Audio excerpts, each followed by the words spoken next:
Elder Jerry. For my part, which is the last message for this morning, so let's go back to 1 Corinthians chapter 16.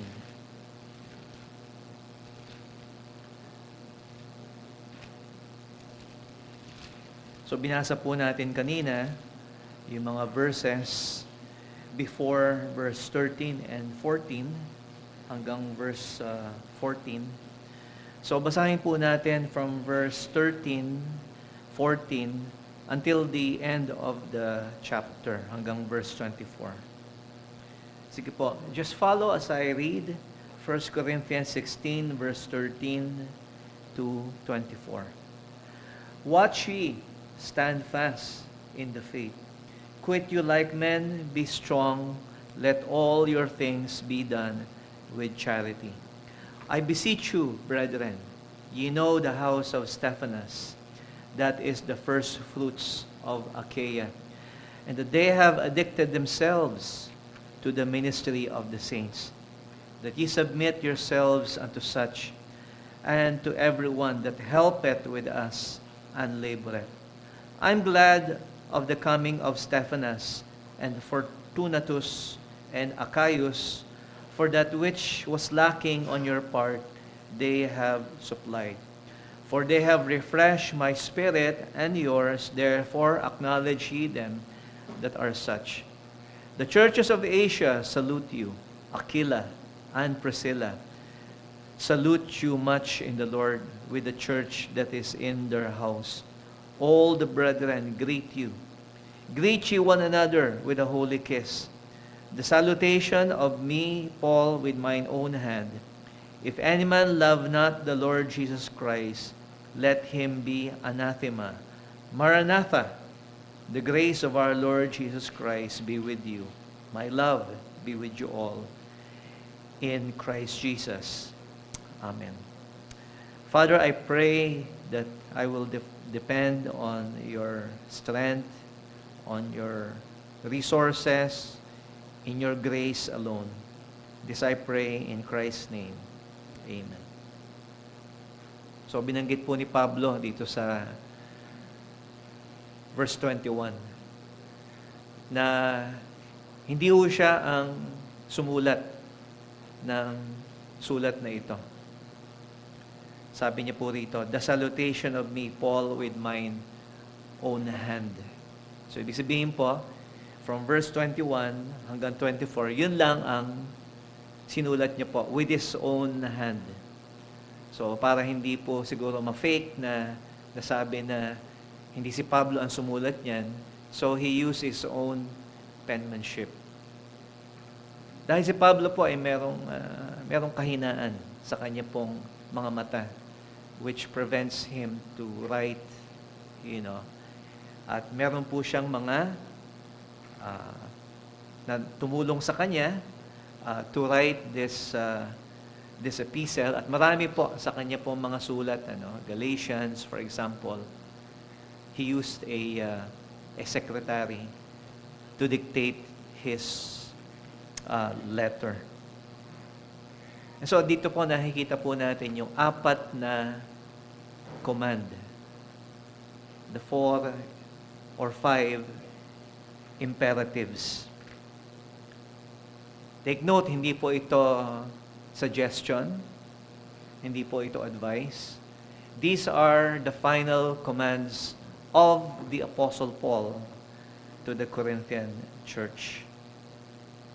And if I would summarize yung mga nauna po ng mga message sa atin, una sinasabi po sa atin, watch ye, be alert, be awake.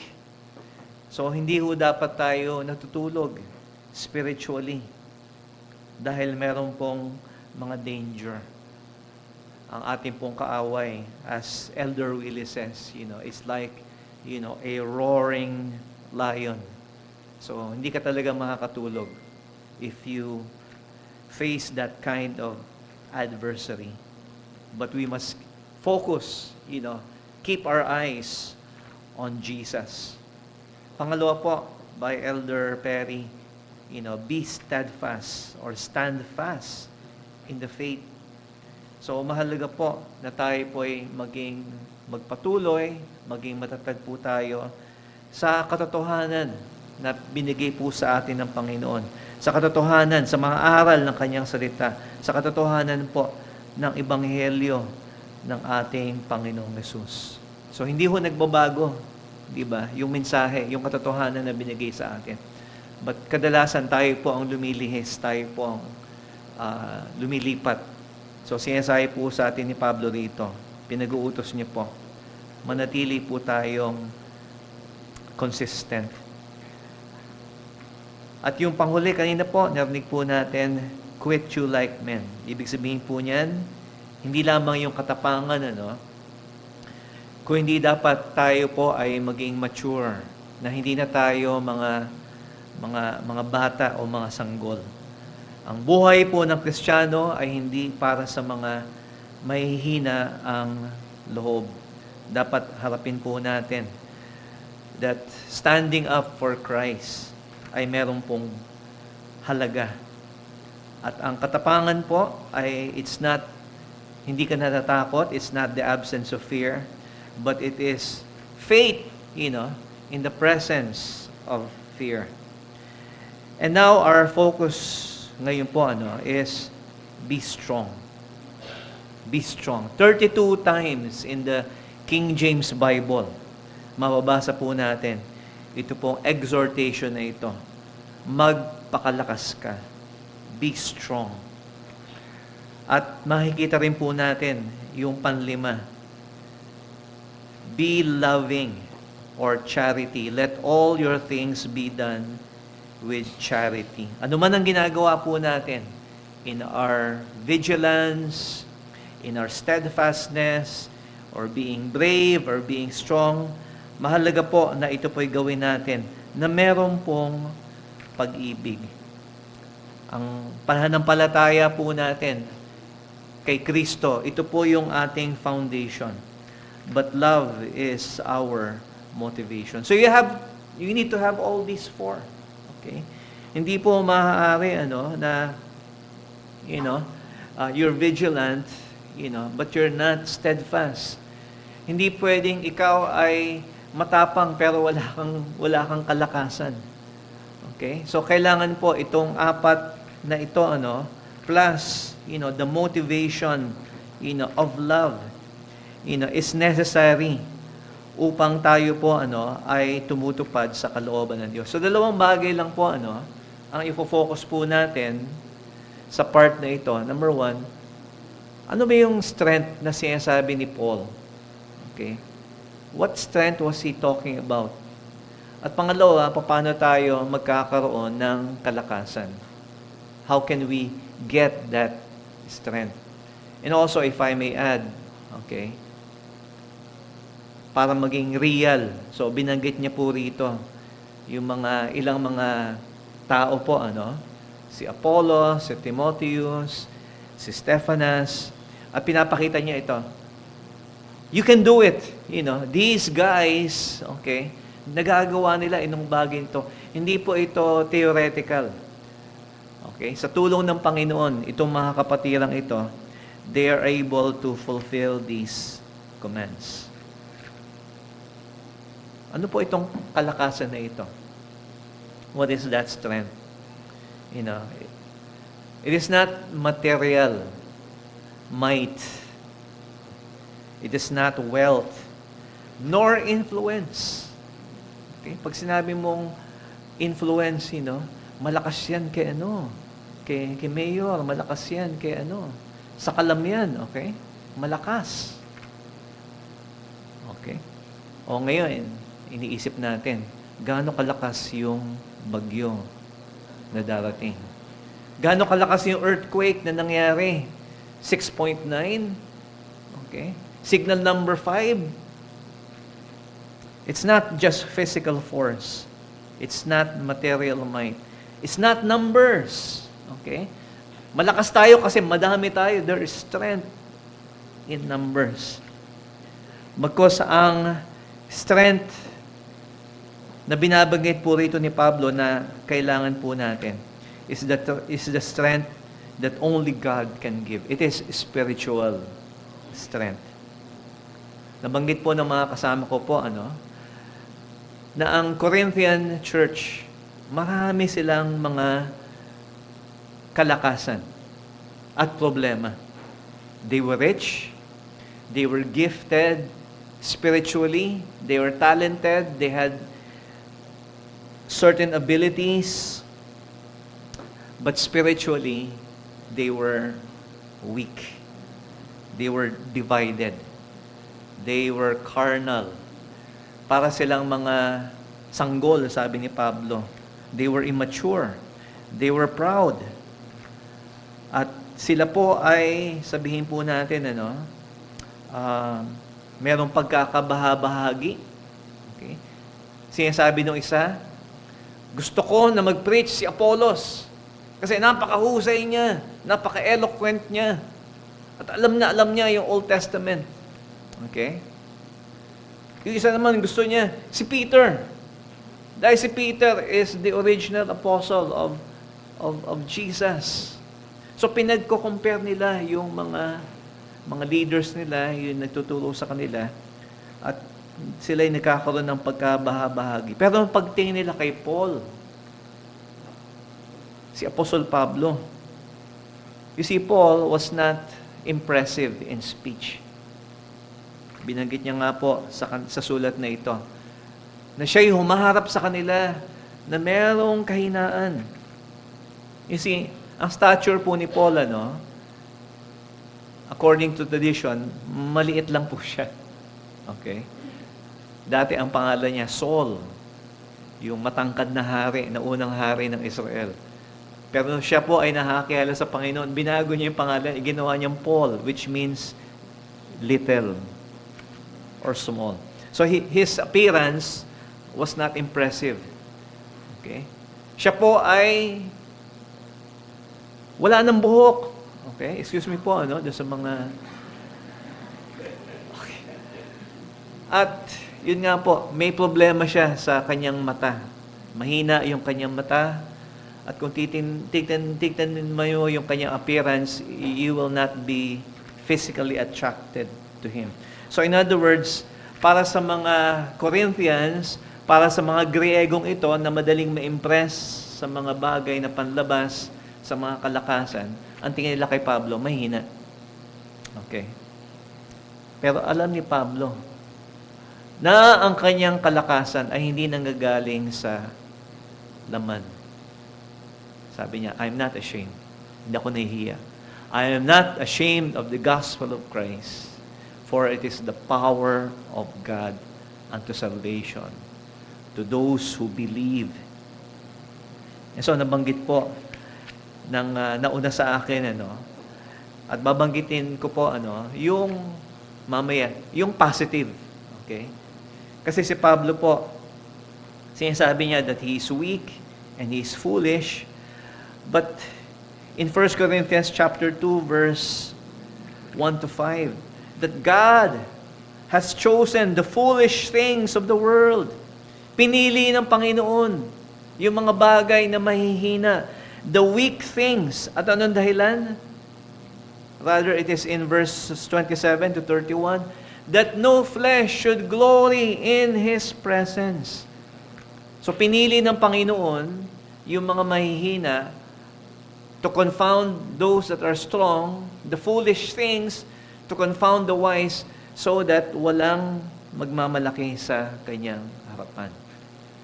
And that all glory should go to God. And He reminded them sa chapter 2, verse 1 to 15, na hindi dapat tayo tumitingin sa panlabas. And He said that your faith should not stand in the wisdom of men, but in the power of God. So in other words, yung kahinaan po ni Pablo ay mas lalong nagiging obvious na yung kalakasan, hindi dahil sa kanya, kung hindi ito po ay sa kapangyarihan ng Diyos. And that is what true strength looks like. As Elder Jerry says, you have to admit your weakness. And that's how we become strong spiritually. And Paul showed it to us sa kanyang sariling example, yung kanyang pagiging mababang loob. Paul says sa 2 Corinthians 12:10, "For when I am weak, then I am strong." Nanghihina ka ba? Feeling mo mahina ka? Ini-invite natin yung kalakasan ng Panginoon pag tinatanggap natin yung mga kakulangan natin. Di ba? Yung kahinaan po natin. Sipin niyo po, yung kaaway po natin, yung kalaban po natin, like a roaring lion. The devil. Okay? Hindi ho natin kaya yan. Paul says, "For we wrestle not against flesh and blood." Yung kaaway natin, invisible. Hindi natin nakikita. Yung kaaway po natin, andito na sa mundong ito. Nung pasimula pa, bago pa man tayo ipananganak, marami na siyang mas alam kaysa sa atin. Hindi natin kaya. Okay, sabi ko sa inyo, we are helpless sa kalaban po natin. Pero sa pag-amin po natin ng ating inability, doon po nagsisimula yung kalakasan na binibigay ng Panginoon. Narinig din po natin kanina, how do we become spiritually strong? Not just to admit our weakness, but also to abide in Christ. To abide, or ibig sabihin po ng abide, is really to remain in Christ.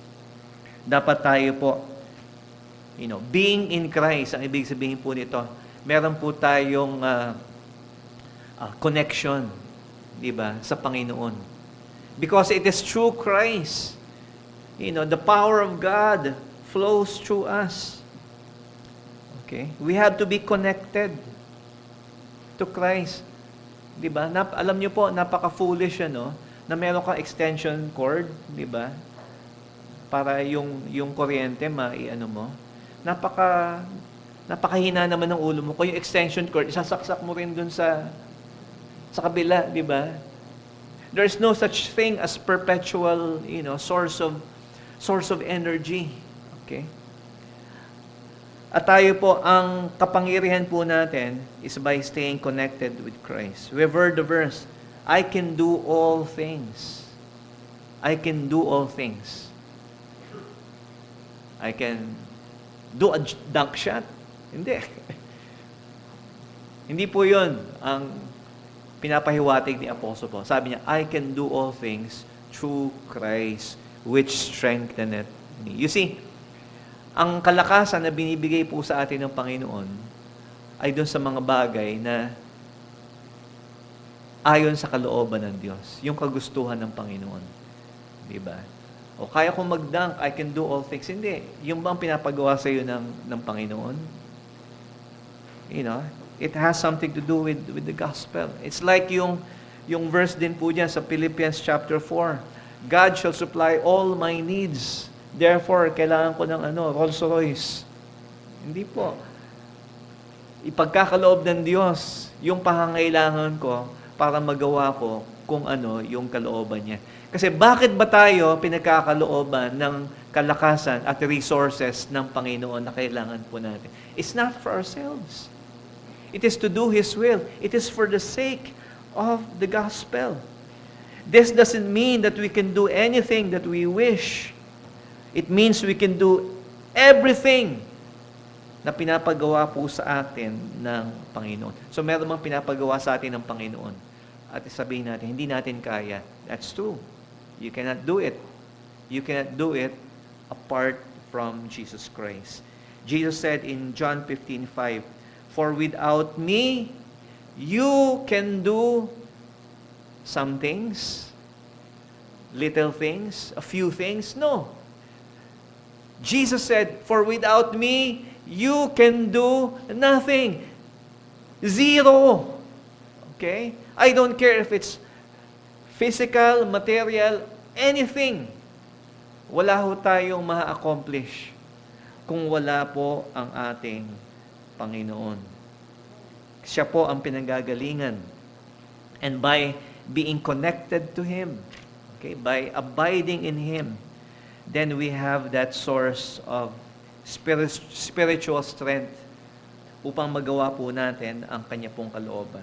But we also get strong, okay, not just by abiding in Christ and in acknowledging our weakness, but also relying on His grace. Pansinin niyo po yung sinabi ni Paul sa chapter 15 of 1 Corinthians. In verse 9 and 10, sinabi niya po rito, I am the least of all the apostles, that I am not meet to be called an apostle because I persecuted the church of God. But by the grace of God, I am what I am, and His grace which was bestowed upon me was not in vain. But I labored more abundantly than they all, yet not I, but the grace of God which was with me. Pablo, bakit mo nagagawa yung mga bagay na yan para kay Kristo? Why are you the greatest missionary that has ever lived? Sabi niya, it's not me. Okay? It is not I. Kundi ito ay biyaya ng Panginoon. Sabi niya, I'm the least of all the apostles. Sabi na, I am the least of all the saints. I am the chief of sinners. So, ang pinapahiwatig po rito, hindi lamang po yung inability, okay, but yung grace ng Panginoon, pinapakita po sa atin yung unworthiness. Hindi tayo karapat-dapat. Alam mo, kung may magawa man tayo para sa Panginoon, sa palagay mo, tatanggapin niya kung ito'y galing sa atin. Hindi po. God cannot accept us. Dahil tayo po, wala ho tayong sariling kabutihan o katwiran. All of these things come with our faith, in Christ. So wag ho tayong matakot, sa failure. Okay? Minsan hindi ho tayo kumikilos dahil tayo ay takot na mabigo. Our greatest fear, D.L. Moody said, is not failure.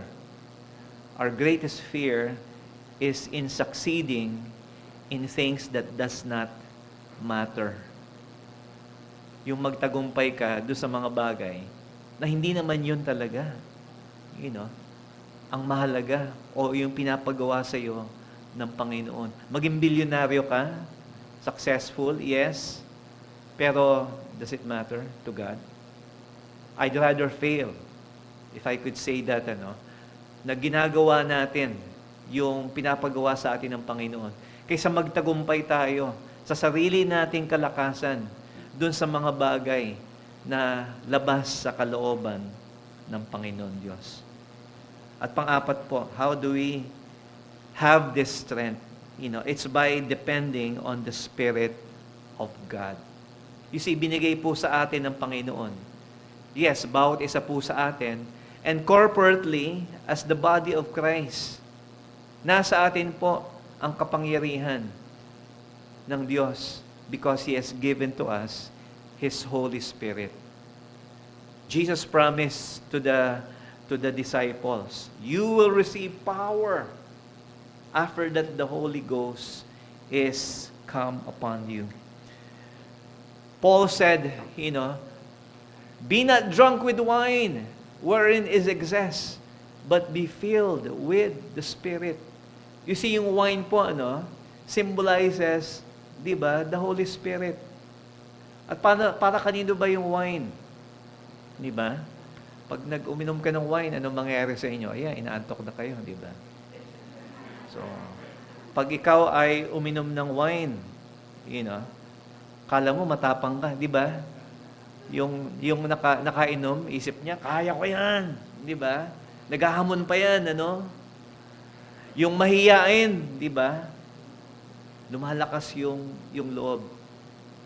Now, in a positive, comparison, that's what the Holy Spirit, yan po ang ginagawa ng Holy Spirit sa atin. Yung hindi makapagsalita, nakakapagsalita. Di ba? Yung mahina, nagiging malakas. Because He is filled with the Holy Spirit. Mga minamahal, binigay po sa atin ng Diyos yung power. And that is by the Holy Spirit to do the things na hindi ho na pinapagawa po sa atin ng Panginoon. And this is not just for the individual, but the strength is for the whole church. You see, hindi ho tayo pwedeng magkaroon ng kalakasan kung nakahiwalay po tayo sa katawan ni Kristo. So, how do we remain in Christ? It is by being, one in His body. At makita po natin yung unity. Okay, yung love that exists between Paul and these men na kanya pong binanggit. Na ito ay halimbawa ng mga utos na binibigay ko sa inyo. Yung example po rito ni Apollos at ni Timothy. Sabi niya, darating si Timothy dyan. If Timotheus come, see that he may be with you without fear. Diba? So, gawin niyo lahat para ma-encourage siya upang siya hindi magkaroon ng takot. Kasi itong si Timotheus, medyo bata pa siya. And he is lacking in confidence. Narinig niya na kayong mga taga-Corinthians, mga pasaway kayo. Diba? At darating dyan yung batang pastor na, paano kaya ako tatanggapin ito? No, receive Timotheus. At sabi naman niya concerning Apollos, okay? Sabi ni Apollos sa kanila, hindi ako pupunta dyan. Dahil alam ni Apollos, okay? Na yung kanyang, sabihin natin, yung mga loyal sa kanya, okay, maaaring maka-affect dun sa pagpunta ni so sabi niya, but his will was not to come at this time, but he will come when he shall have the convenient time. And also he mentioned the house of Stephanas. Okay? Ito yung mga unang members of the Corinthian church. Ito yung pamilya na nabaptize ni Apostle Paul. At sinasabi niya po rito, I beseech you, brethren, verse 15, ye know the house of Stephanas, the first fruits of Achaia, that they have addicted themselves. May mga addict pala, doon sa church niya. Hindi ho ibig sabihin. King James kasi yung ginagamit natin. Ibig sabihin po nito, they are committed. Okay? They have devoted themselves to the ministry of the saints. Ibig sabihin po, andun po na ito pong sambahayan ni Stephanas, ay open, to encourage and support those who are in ministry. At sabi niya po rito, submit yourselves unto such and to everyone that help with us and laboreth. So, i-acknowledge natin ito pong mga taong ito. Sabi niya po rito, I'm glad for the coming of Stephanas, Fortunatus, and Achaeus. So, binisita nila itong si Pablo. Now, hindi man nakakulong dito si Pablo, pero nalulungkot din siya sa mga nababalitaan niya na nangyari, na kinuwento ni Chloe, okay, na ito yung problema sa church natin, sa Corinth. And then, narinig niya itong report ngayon ni Stephanas, Fortunatus, and Achaeus. At nakita niya, merong pag-asa. Nasabi niya, they have refreshed my spirit and yours. Therefore, acknowledge ye them that are such. So, pinapakita niya po rito na magagawa nyo. Kung nagagawa ni Stephanas, Fortunatus, and Achaeus, Apollos, and Timotheus, you can be vigilant. You can be brave. You can be steadfast. You can be strong. But then, ang object po, kasi sabi ito, being, okay, ang object po nito, yung faith natin in the truth of the gospel. But love, okay, is in doing. Okay? Let all your things be done. Kung ano yung gagawin natin, with love or with charity. And so dito pinahayag po ni Pablo, yung kanyang love, yung kanyang affection. Sabi niya, greet each one of you with a holy kiss. Sabi po rito, if any man, sa sariling kamay niya po, sinulat niya po ito, if any man love not the Lord Jesus Christ. You see, ito po yung motivation natin. It is our love for Jesus. But also our love for our brethren. Ano sabi niya po rito? If any man, any person who claim na siya po ay naniniwala kay Kristo, but does not love Jesus, let him be anathema. Ano po yung anathema? Sumpain. Okay? Be cursed. Okay? Mahal ba natin ang Panginoon? Do you love the Lord? Do you love those na mahal ng Panginoon? Kasi kung mahal natin ang Panginoon, dapat mahalin din natin yung mga iniibig ng Panginoon. Hindi pwedeng, hindi, ang Panginoon lang ang mahal ko. Pero kayo, di bali na. Hindi po. Of course, that will take the grace of God. Pero sabi niya po rito, love the Lord. Love the brethren. Why? Because Maranatha. Sino po yung Maranatha na yan? Hindi po. The Lord is coming. Darating na ang Panginoon. Kaya nga ito yung mga huling utos niya. Kasi, maaari hindi na tayo magkita. Okay? The Lord is coming soon. And you need to fulfill these apostolic commands. With faith, with truth, sabi niya po rito, my love be with you all in Christ Jesus. And so mga minamahal, yung utos, these imperatives that Paul gave to the Corinthian church is for us also. More than 2,000 years. Wala na po ang Corinthian church, pero andito po tayo. At ito po ay binigay po sa atin. Ano hong gagawin natin? Will you be on guard? Will you be vigilant? Will you be firm in your faith? Will you be courageous, and be mature in the faith? And finally, will you be strong by acknowledging your weakness, humbly depending on Christ alone? At handa ba natin gawin ito because of our love for Christ and our love for one another? May the Lord bless us. Happy anniversary po, Las Piñas Baptist Church. Thank you, Lord, for your love for us. Lord, you gave yourself. Kayo po ang pinagalingan ng aming pananampalataya. At lahat po ng mga bagay na ito na pinapagawa po ni Paul, hindi po namin magagawa ito, Panginoon. Kung wala po, Panginoon, ang inyo pong biyaya.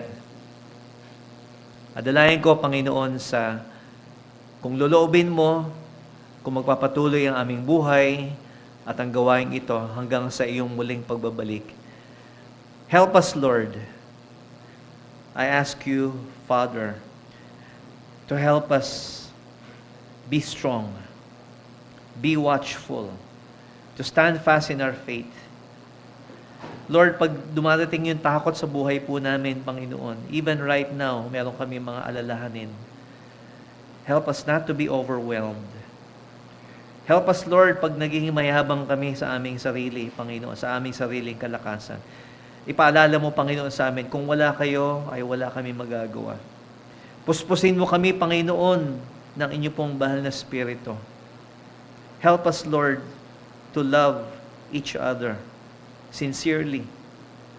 Lord, I pray, Lord, na pag-isahin mo, Panginoon, aming iglesia sa pananampalataya at sa pag-ibig, at nawa makita po ng sanlibutan, hindi po yung aming kalakasan, kundi ang inyong, it's the excellency of the power of God.